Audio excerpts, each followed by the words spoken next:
నిత్య పూజలివివు నేరిచిననోహో ప్రత్యక్షమైనట్టి పరమాత్మునికి నిత్య పూజలివివో.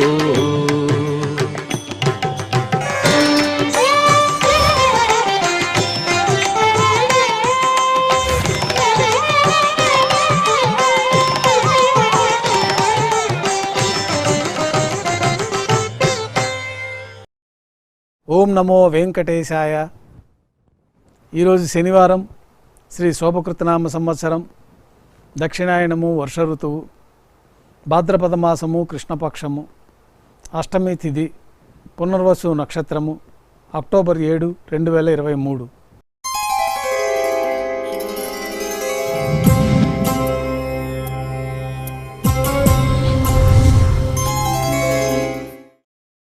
మాధ్యాహ్నిక ఆరాధనలో భాగంగా బంగారు పంచపాత్రలో శుద్ధ జలాన్ని నింపుకొని శ్రీవారికి ఉత్సవమూర్తులకు ఉపచారాలు సమర్పించి అష్టోత్తర శతనామావళితో అర్చన జరిపి మాధ్యాహ్నిక నైవేద్యంలో భాగంగా అన్నప్రసాదాలు, పన్యారాలు, ఘంటానాదం మధ్య నైవేద్యంగా సమర్పించి భక్తులను సర్వదర్శనానికి అనుమతిస్తారు. రంగమండపంలో వేంచేసి ఉన్న ఉభయ దేవేలతో శ్రీ మలయప్ప స్వామివారిని బంగారు తిరిచిపైన వేంచేపు చేసుకొని మేళ తాళాలతో ఊరేగింపుగా కళ్యాణ మండపానికి చేరుకుంటారు. కళ్యాణోత్సవం ప్రారంభమవుతుంది.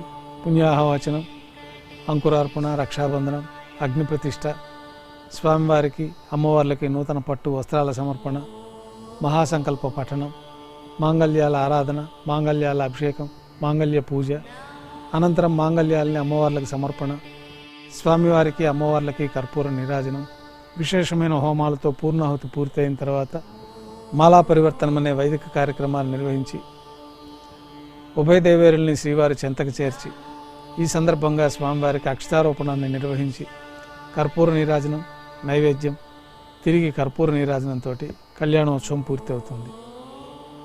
శ్రీదేవి భూదేవి సమేతంగా శ్రీ మలయప్ప స్వామివారు ధ్వజస్తంభం వద్ద కల ఊంజల్ సేవ మండపానికి చేరుకుంటారు.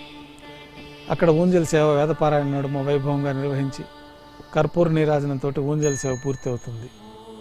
ఉభయ దేవేరులతో శ్రీ మలయప్ప స్వామివారు మేళతాళాలతో ఊరేగింపుగా ఆలయం వెలుపల కల వైభవోత్సవ మండపానికి చేరుకుంటారు. ఆర్జిత బ్రహ్మోత్సవంలో భాగంగా బంగారు గరుడ వాహనం పైన శ్రీ మలయప్ప స్వామివారు వేంచేస్తారు. కర్పూర నీరాజనంతో గరుడ వాహన సేవ పూర్తి అవుతుంది.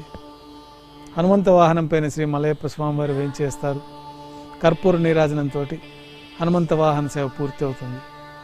పెద్ద శేష వాహనం పైన శ్రీ మలయప్ప స్వామివారు వేంచేస్తారు. కర్పూర నీరాజనంతో పెద్ద శేష వాహన సేవ పూర్తి అవుతుంది. శ్రీ మలయప్ప స్వామివారిని బంగారు తిరిచిపైన వేంచేపు చేసి ఉభయ దేవేరులతో కలిపి శ్రీ మలయప్ప స్వామివారికి కర్పూర నీరాజనంతో ఆర్జిత బ్రహ్మోత్సవం పూర్తి అవుతుంది.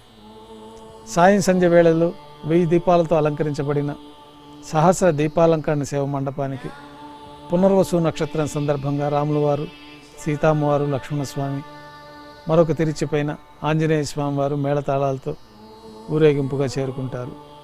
వేదం, గానం, నాదం నడుమ సహస్ర దీపాలంకరణ సేవ జరిపి నక్షత్ర నీరాజనం, కర్పూర నీరాజనంతో సహస్ర దీపాలంకరణ సేవ పూర్తి చేసుకొని పునర్వసు నక్షత్రం సందర్భంగా రాములవారు, సీతామ్మవారు, లక్ష్మణస్వామి, మరొక తిరిచిపైన ఆంజనేయ స్వామివారు 4 తిరువీధుల ఉత్సవం జరుపుకొని ఆలయంలో వేంచేస్తారు.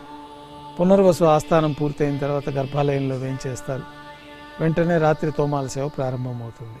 రాత్రి తోమాల సేవలో భాగంగా గర్భాలయం శుద్ధి చేసుకొని పంచపాత్రలో శుద్ధ జలాన్ని నింపుకొని ఉదయం సమర్పించిన పుష్పమాలికలన్నీ సళ్లింపు చేసుకొని స్వామివారికి ఉత్సవమూర్తులకి ఉపచారాలు సమర్పించి కొత్త పుష్పమాలలతో అలంకరణ జరిపి చతుర్వేద మంత్రాలతో మంత్రపుష్పాన్ని సమర్పించి నక్షత్ర నీరాజనం, కర్పూర నీరాజనంతో రాత్రి తోమాల సేవ పూర్తి అవుతుంది. అష్టోత్తర శతనామావళితో అర్చన జరుగుతుంది. రాత్రి నైవేద్యంలో భాగంగా అన్నప్రసాదాలు, పన్యారాలు, దోశ, ఘంటానాదం మధ్య నైవేద్యంగా సమర్పించి తిరువీస నైవేద్యం పూర్తి అయిన తర్వాత భక్తులను సర్వదర్శనానికి అనుమతిస్తారు.